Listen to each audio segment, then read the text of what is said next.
हुआ है। कहते हैं अब ना हो देश में कोई दंगा कभी, अब ना हो देश में कोई दंगा कभी, और मैली ना हो ये गंगा कभी। आओ हम सब मिलकर खाएं कसम, झुकने ना देंगे ये तिरंगा कभी, झुकना न देंगे ये तिरंगा कभी। मुख्य अतिथि महोदय द्वारा आज स्वतंत्रता दिवस समारोह के उपलक्ष्य में ध्वजारोहण किया गया।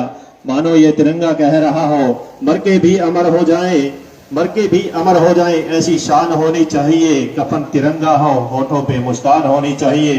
तिरंगा यूं ही लहराए, आपकी तालियों में उतनी जान होनी चाहिए, आपकी तालियों में उतनी जान होनी चाहिए। सफेद वाहन में सवार होकर आज के मुख्य अतिथि महोदय मंच के सामने से सभी का अभिवादन करते हुए जोरदार तालियों के साथ स्वागत करें।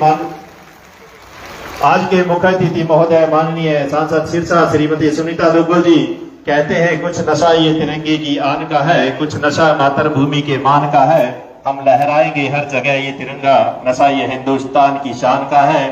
माननीय मुख्य अतिथि महोदय सफेद वाहन में सवार होकर सभी का अभिवादन करते हुए वह उपायुक्त सिरसा श्री पार्थ गुप्ता जी, पुलिस अधीक्षक सिरसा श्री उदय सिंह मीना जी, सभी परेड की टुकड़ियों का निरीक्षण करने के लिए कदम दर कदम आगे सफेद वाहन में सवार होकर आगे बढ़ते हुए जो शहीद हुए हैं, खुश नसीब हैं वो लोग जो वतन पे मिट जाते हैं, खुश नसीब हैं वो लोग जो वतन पे मिट जाते हैं, मरकर भी वो लोग अमर हो जाते हैं। करता हूँ सलाम है वतन पे मिटने वालों, कि तुम्हारे हर सांस में तिरंगे का नसीब बसता है, तुम्हारे हर सांस में तिरंगे का नसीब बसता है। कहते हैं तिरंगे का कफन सबको नसीब नहीं होता, तिरंगे का कफन सबको नसीब नहीं होता, हर मां की धरती पे करीब नहीं होता। खून का कतरा कतरा आ जाए देश की क्या, हर कोई इतना खुश नसीब नहीं होता। मुख्य अतिथि महोदय सभी टुकड़ियों का निरीक्षण कर रहे हैं। सबसे पहले महिला पुलिस बल की टुकड़ी जिसके platoon commander ASI Neelam Devi जी, दूसरे नंबर पर हरियाणा पुलिस बल की टुकड़ी जिसके प्लाटून कमांडर एसआई रमित जी, तीसरे नंबर पर गृह रक्षी बल की टुकड़ी जिसके प्लाटून कमांडर देवी दयाल जी हैं, 4 नंबर पर राष्ट्रीय मोटर संस्कृति वरिष्ठ माध्यमिक विद्यालय एनसीसी की टुकड़ी जिसके कमांडर अभिषेक ठाकुर। सभी टुकड़ियों का निरीक्षण करते हुए मुख्य अतिथि महोदय राजकीय कन्या वरिष्ठ माध्यमिक विद्यालय सिरसा एनसीसी की टुकड़ी जिसके कमांडर मनीषा, माता गुजरी open ranger team girls guide की टुकड़ी जिसके कमांडर नेहा वर्मा जी, राजकीय बोर्ड संस्कृति की वरिष्ठ माध्यमिक विद्यालय सिरसा स्काउट प्रजातंत्र के प्रहरी जिसके कमांडर देवेंद्र सिंह। बड़ा ही मनमोहक नजारा सभी टुकड़ियों का मुख्य अतिथि महोदय द्वारा पूर्ण गहनता के साथ देखते हुए निरीक्षण करते हुए मुख्य अतिथि महोदय के साथ उपायुक्त सिरसा आदरणीय श्री पार्थ गुप्ता जी, पुलिस अधीक्षक सिरसा श्री उदय सिंह मीना जी, भारत सैनिक वरिष्ठ माध्यमिक विद्यालय स्काउट की टुकड़ी जिसके commander Yuvraj Singh, Baba Bhuman Shah open rover scout group की टुकड़ी जिसके कमांडर राहुल सोनी जी, और महाराजा आदर्श श्री साहब है जी जिसके कमांडर मुख्य अतिथि महोदय सभी टुकड़ियों का निरीक्षण करते हुए कदम दर कदम वाहन में आगे बढ़ते हुए कर रहे हैं।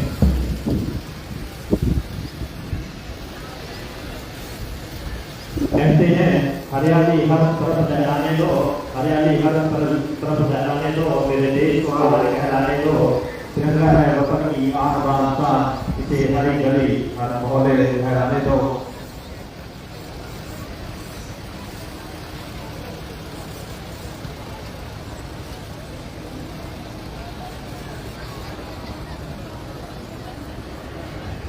सभी स्वतंत्रता सेनानी जो भी आए हुए हैं सभी मंच के बाई और बैठने की व्यवस्था है वहां पहुंचे।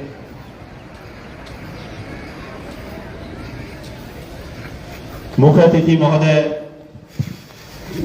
सभी परेड की टुकड़ियों का निरीक्षण कर सफेद वाहन में सवार होकर मंच की ओर पहुंचे हैं। कहते हैं दिल में दया आंखों में करुणा, दिल में दया, आंखों में करुणा, होठों पर मुस्कान, मुश्किल है मिल पाना। आप जैसे इंसान आपकी सम्मान भरी तालियों के साथ मंच पर आ रहे हैं माननीय सांसद सिरसा श्रीमती सुनीता दुग्गल जी। जोरदार तालियों के साथ स्वागत कीजिए प्लीज।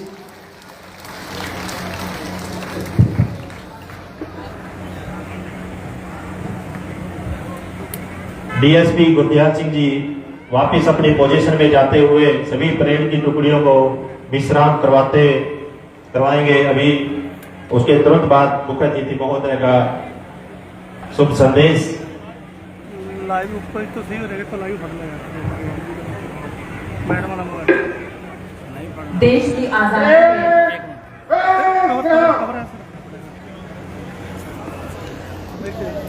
सुबह लिखता हूँ, शाम लिखता हूँ, सुबह लिखता हूँ, शाम लिखता हूँ, मंजिल लिखता हूँ, मुकाम लिखता हूँ, वो कलम भी दीवानी हो जाती है जब मैं मुख्य अतिथि महोदय का नाम लेता हूँ। स्वतंत्रता दिवस के शुभ अवसर पर मुख्य अतिथि महोदय से निवेदन कि आप शुभ संदेश देने के लिए सादर आमंत्रित है। जोरदार तालियों के साथ मुख्य अतिथि महोदय का स्वागत करें प्लीज। देश की आजादी में महत्वपूर्ण योगदान देने वाले स्वतंत्रता सेनानी गण के परिजन, सम्मान के योग्य बुजुर्गों, माताओं, भाइयों बहनों, प्यारे बच्चों, जिला प्रशासन के अधिकारीगण, पत्रकार, छायाकार बंधु, आजादी की 76वीं वर्षगांठ के पावन अवसर पर मैं आप सभी को हार्दिक बधाई व शुभकामनाएं देती हूँ। मैं देश की सीमाओं पर मुश्किल हालातों के बीच मुस्तैदी से तैनात वीर जवानों को भी स्वतंत्रता दिवस की विशेष तौर पर बधाई देती हूँ। आज हर भारतवासी के दिल में खुशी है। आज हर गली, हर मोहल्ले में तिरंगा है, हर घर, हर दफ्तर में तिरंगा है, हर वाहन, हर हाथ में तिरंगा है। पूरा देश तिरंगे के रंगों में रंगा है, पूरा देश देशभक्ति के रंग में रंगा है। इस दिन के लिए माँ भारती के न जाने कितने ही सपूतों ने अपना सब कुछ बलिदान कर दिया। इसी दिन के लिए असंख्य देशभक्तों ने कष्ट झेले और यातनाएं सही। मैं इस पावन अवसर पर आजादी की बलिवेदी पर अपने प्राणों की आहुति देने वाले सभी ज्ञात अज्ञात शहीदों को नमन करती हूँ। मैं उन वीर सैनिकों को भी सलाम करती हूँ जिन्होंने आजादी के बाद देश की एकता व अखंडता की खातिर अपने प्राण न्यौछावर कर दिए। उन्हीं के अनुपम बलिदान के कारण आज हम आजादी की खुली हवा में सांस ले रहे हैं। मुझे आज यहाँ ध्वजारोहण करते हुए गर्व की अनुभूति हो रही है। प्यारे बहन भाइयों और बहनों, आप सभी जानते हैं पिछले 2 साल से हम सब आजादी का अमृत महोत्सव मना रहे हैं। इस महोत्सव के समापन के साथ ही माननीय प्रधानमंत्री श्री नरेंद्र मोदी जी ने मेरी माटी मेरा देश अभियान शुरू किया है। 9 अगस्त को भारत छोड़ो आंदोलन की वर्षगांठ पर शुरू किए गए इस अभियान में देश के हर गांव, हर शहर की मिट्टी इकट्ठी की जा रही है। हम सभी जानते हैं आजादी के आंदोलन की पहली चिंगारी 10 मई 1857 को हरियाणा के अंबाला से फूटी थी। उस चिंगारी ने आगे चलकर ऐसा जन आंदोलन खड़ा किया जिसके बलबूते हम सन 1947 में अंग्रेजी हुकूमत को उखाड़ फेंकने में कामयाब रहे। इस आंदोलन के बलिदानियों की देशभक्ति से हमारी युवा पीढ़ियां प्रेरणा हासिल करें, इसके लिए हम अंबाला छावनी में शहीदी स्मारक बना रहे हैं। आजादी के बाद भी 1962, 1965 व 1971 के विदेशी आक्रमण से लेकर कारगिल युद्ध तक हरियाणा के वीर जवानों ने वीरता की मिसाल पेश करते हुए देश की आजादी में निरंतर योगदान दिया है। हम अपने शहीदों के बलिदान का कर्ज तो नहीं चुका सकते, लेकिन उनके परिजनों की देखभाल करके उनके प्रति सम्मान अवश्य कर सकते हैं। इसी दिशा में हमने सैनिक व अर्धसैनिक कल्याण विभाग का गठन किया है। युद्ध के दौरान शहीद हुए सेना व अर्धसैनिक बलों के जवानों की अनुग्रह राशि को बढ़ाकर सरकार ने 50 लाख रुपया कर दिया। आईईडी ब्लास्ट के दौरान शहीद होने पर भी अनुग्रह राशि बढ़ाकर 50 लाख रुपया की गई है।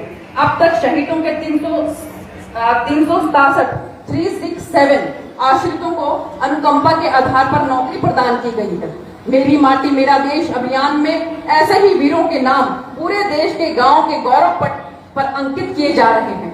माननीय प्रधानमंत्री जी ने पिछले दिनों जो एक हम सब लोगों की मीटिंग ली थी, उसके अंदर ये स्पष्ट रूप से कहा था कि हर गांव के अंदर गौरव पट लगना चाहिए और उस गौरव पट के अंदर उस गांव के जितने भी वीर हैं, सैनिक हैं जो शहीद हुए हैं, उनके नाम अंकित होने चाहिए।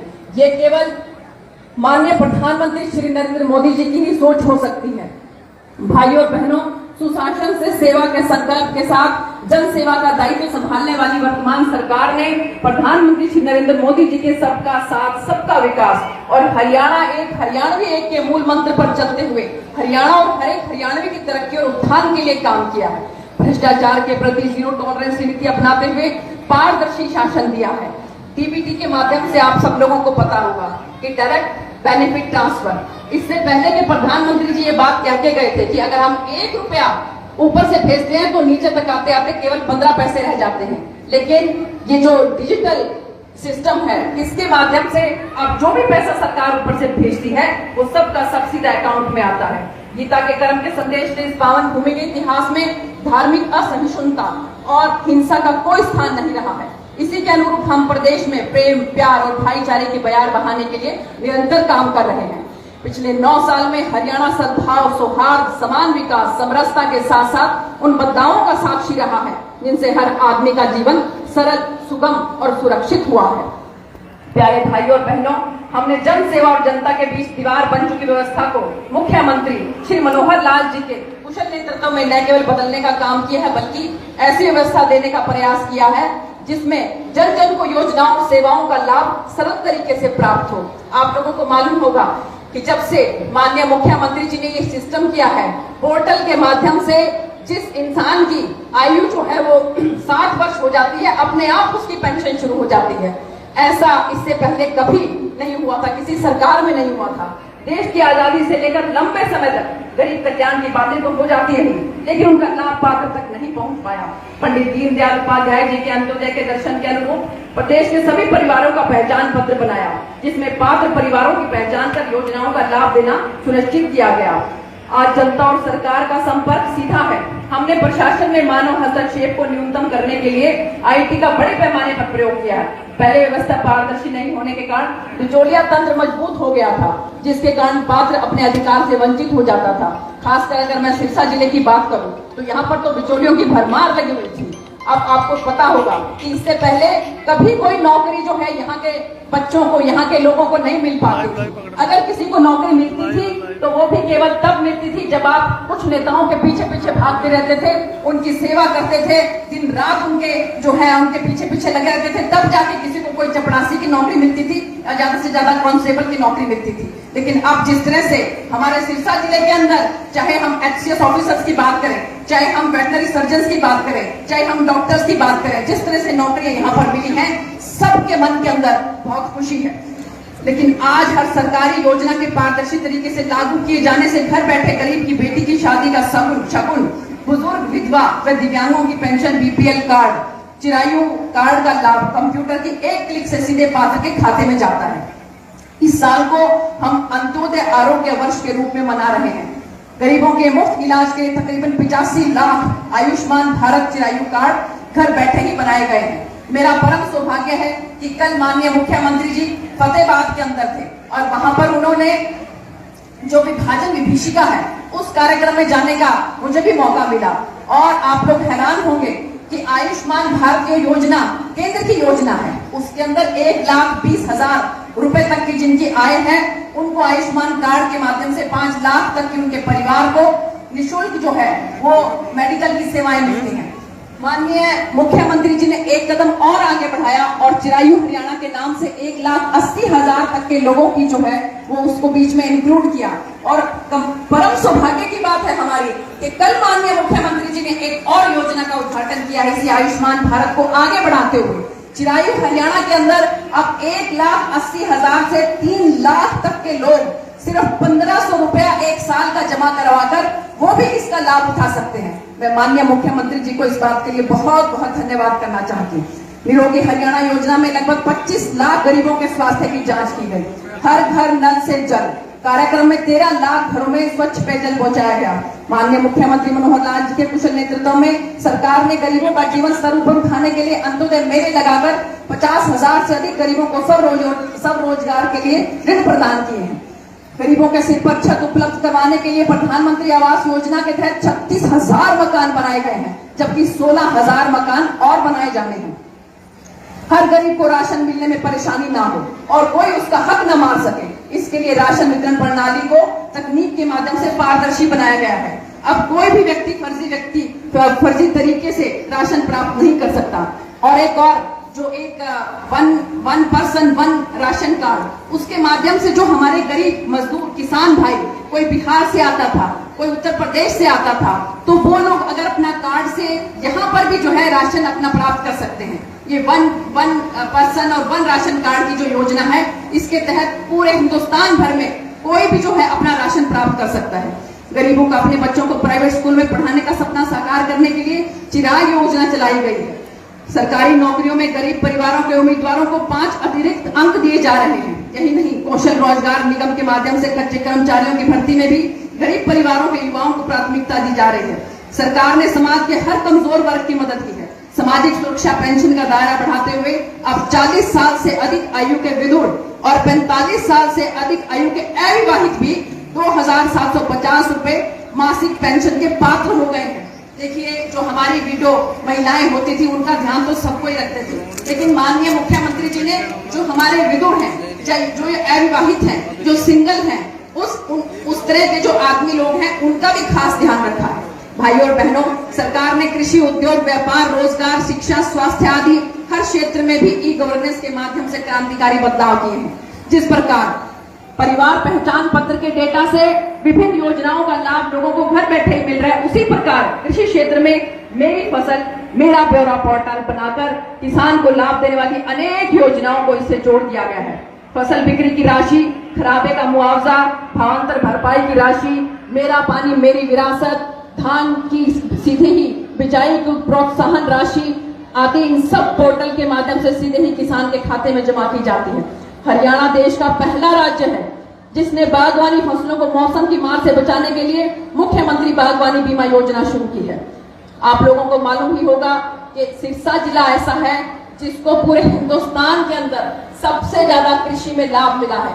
चाहे हम मुआवजे की बात करें, चाहे फसल बीमा योजना की बात करें, 1100 करोड़ से भी ज्यादा पैसा यहाँ पर हमारे किसान भाइयों के खातों में गया है।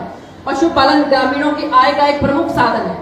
पशुपालन को प्रोत्साहित करने के लिए सरकार ने किसान क्रेडिट कार्ड की तर्ज पर पशुधन किसान क्रेडिट कार्ड योजना शुरू की है।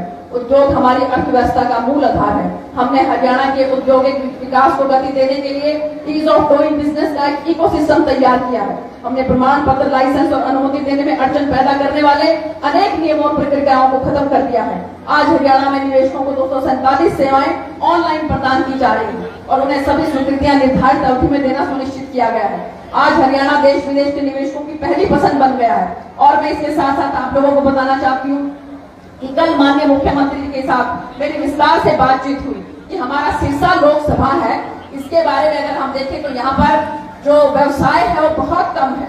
तो माननीय मुख्यमंत्री जी से मेरी इस बारे में बात हुई। और अगर हमारे यहाँ पर भाई जो कॉटन जिनिंग के अंदर अगर बैठे हों तो उनके लिए मैं खुशखबरी बताती हूँ कि माननीय मुख्यमंत्री जी ने कहा कि कल हमने इस लोकसभा की जितनी भी समस्याएं हैं वो हमारे जो यहाँ के नेतागण हैं सब मिलकर माननीय मुख्यमंत्री जी के पास इस इलाके की सिरसा लोकसभा की समस्याओं को लेकर जाएंगे। और उसमें हम माननीय मुख्यमंत्री जी से जो कॉटन जिनिंग जो है उसके बारे में भी बात करेंगे और जो किन्नू है उसको हम किस तरह से फूड प्रोसेसिंग के माध्यम से ज्यादा यहाँ पर उगाकर और फूड पार्क बनाकर उनका हम किस तरह से किसान भाइयों को लाभ दे सकते हैं, इस बात के लिए भी माननीय मुख्यमंत्री जी से बात करेंगे।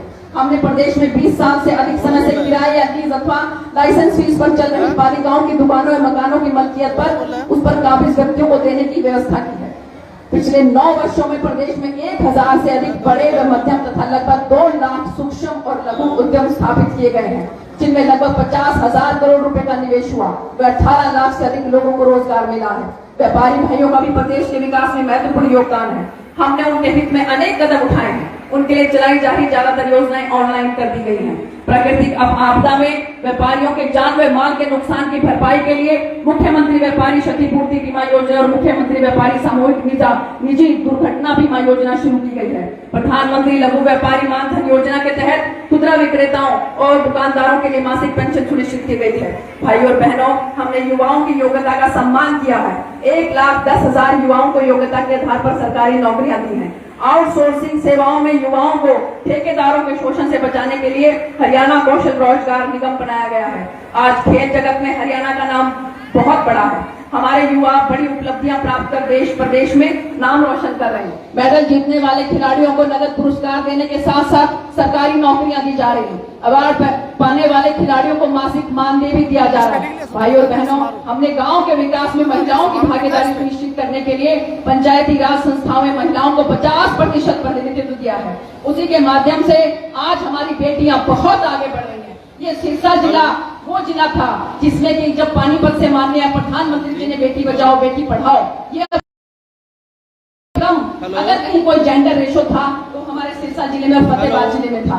लेकिन जब से माननीय मुख्यमंत्री जी ने हमारी बच्चियों के लिए इतने सारे काम किए, इतनी सारी योजनाएं लेकर आए हैं और खासकर जो ये छोटी पंचायत के अंदर जो है हमारी बेटियों को जब से प्रतिनिधित्व मिला है तब से यहाँ पर जनजाला भी महिलाओं को सौंपा गया है। स्वरोजगार के लिए महिलाओं के 56,000 स्वयं सहायता समूहों का गठन किया गया है। बहन बेटियों को उच्चतम शिक्षा की सुविधा प्रदान करने के लिए सरकार ने 20 किलोमीटर के दायरे में एक कॉलेज स्थापित किया है। प्रदेश में 76 नए कॉलेज खोले गए हैं। इनमें आधे से अधिक लड़कियों के हैं। शहरों की सब संपत्तियों की भी प्रॉपर्टी आईडी बनाकर संपत्तियों की खरीद बेच में होने वाली धोखाधड़ी को समाप्त किया गया है। साथ ही संपत्ति के लिए नो ड्यू सर्टिफिकेट को भी ऑनलाइन कर दिया गया है। हमने निर्वाचित प्रतिनिधियों, सरकार और ग्रामवासियों के बीच में संबंध स्थापित करने के लिए ग्राम दर्शन पोर्टल शुरू किया है। मैं जितने भी यहाँ पर हमारे ग्रामीण आंचल से आए हुए भाई और बहनें हैं उनसे हाथ जोड़कर ये नम्र निवेदन करना चाहती हूँ कि आपके गांव की कोई भी समस्या है तो उसको आप ग्राम दर्शन पोर्टल के अंदर डालिए और उसके बाद एक कॉपी आप मुझे दे दीजिए, चाहे हमारे यहाँ के जिला अध्यक्ष भाई आदित्य जी हैं उनको दे दीजिए, हमारे यहाँ पर गोविंद जी हैं, हमारे यहाँ पर जगदीश चोपड़ा जी हैं, हमारे बहुत से वरिष्ठ नेता हैं, आप किसी को भी उसकी कॉपी दे सकते हैं। तो उसके बाद सरकार जो है वो अपने आप उसका ध्यान करेगी, अधिकारियों तक आपका जो है वो समस्या पहुंच जाएगी। और इसके साथ साथ सरकार प्रदेश के शहरों और कस्बों में आधारभूत संरचना सुदृढ़ बनाने पर विशेष बल दे रहे हैं। गुरुग्राम, करनाल, फरीदाबाद और पंचकुला को स्मार्ट सिटी बनाया जा रहा है। गुरुग्राम, फरीदाबाद और पंचकुला के विकास के लिए मेट्रोपॉलिटन डेवलपमेंट अथॉरिटी का गठन किया गया। हमने पिछले 9 सालों में जातिवाद, क्षेत्रवाद और भाई भतीजावाद से ऊपर उठकर काम किया है। स्वतंत्रता दिवस के इस अवसर पर आपको मैं इसके साथ साथ ये कहना चाहूंगी कि मुझे यहाँ पर जब मैंने लोकसभा जो है वो यहाँ पर चुनाव जीतने के बाद संसद के अंदर मैं गई थी तो मुझे सबसे ज्यादा अगर यहाँ का कोई दर्द था तो यहाँ के युवाओं में जिस तरह से जो नशा बढ़ रहा था उसको लेकर मुझे बहुत ज्यादा तकलीफ थी। और मैंने पंचायत से लेकर संसद तक हमारे बच्चों के लिए नशे के खिलाफ आवाज को उठाया है। और उसी के तहत आप लोगों को मालूम होगा कि पिछले दिनों माननीय मुख्यमंत्री जी जब यहाँ पर आए थे तो उन्होंने डबवाली को जिला बनाने की घोषणा की थी। मुझे आप सब लोगों को बताते हुए खुशी हो रही है कि माननीय मुख्यमंत्री जी ने एसपी की, डीएसपी की और जितने भी अधिकारी, कर्मचारी पुलिस के चाहिए उन सबको सैंक्शन कर दिया है। और बहुत जल्द आपका 1 हफ्ते के अंदर अंदर जो है वहां पर ऑफिस आपका शुरू हो जाएगा जिला डबवाली के अंदर। तो आप ये देखिए कि आपके सिरसा डिस्ट्रिक्ट के अंदर आप एक पुलिस जिला है और एक आपका यहाँ पर एक और सिरसा जिला है। तो अब आपके जिले की तरक्की को रोकने से कोई ताकत रोक नहीं सकती है। और इसलिए इसके साथ साथ मैं कहना चाहूंगी कि मुझे अभी पता लगा था कि जमाल के गांव में भी कुछ हमारे भाई हैं, उनको परेशानी थी, कोई दिक्कत थी। मैंने अभी डीसी साहब को बात करी है, पानी की समस्या जो है उस गांव की जो है उसका समाधान हो गया है। और जो टेप तक पानी पहुंचने की उस समस्या का भी मैंने डीसी साहब को बोला और बहुत जल्द उसका भी समाधान हो जाएगा। तो मैं आप सबको बहुत बहुत स्वतंत्रता दिवस की शुभकामनाएं देती हूँ। और आइए स्वतंत्रता दिवस की 76वीं वर्षगांठ के इस पावन अवसर पर हम अपनी महान सांस्कृतिक परंपराओं और उच्च नैतिक मूल्यों पर चलते हुए देश और प्रदेश को स्वच्छ, स्वस्थ और खुशहाल बनाने के लिए एकजुट होकर काम करने का संकल्प करें। ये यहाँ पर इतने सारे बच्चे उपस्थित हैं तो मैं यही कहना चाहती हूँ कि हमें किस तरह से स्वच्छ रहना है, कैसे हमें स्वास्थ्य का ध्यान रखना है। क्योंकि अगर आप स्वस्थ रह सकते हो तो आपको किसी भी तरह का मौसम जो है वो आपको परेशान नहीं करेगा। हमारे किसान भाई चाहे कितनी गर्मी है, चाहे बरसात है, चाहे सर्दी है, जिस तरह मेहनत से काम करते हैं, हमारे सैनिक जो हमारे सीमा के ऊपर माइनस कितने डिग्री टेम्परेचर के अंदर काम करते हैं, रेगिस्तान के अंदर कम से कम भी 40, 50, 60, 70 डिग्री टेम्परेचर पर काम करते हैं। तो इसलिए बहुत जरूरी है कि हम अपने आप को स्वस्थ रखें और स्वच्छता जो है उसको भी अपने जीवन के अंदर लेकर आए। तो इन्हीं शब्दों के साथ आप सब लोगों को स्वतंत्रता दिवस की 76वीं वर्षगांठ की बहुत बहुत शुभकामनाएं, बहुत बहुत मंगल कामनाएं। जय हिंद, जय भारत।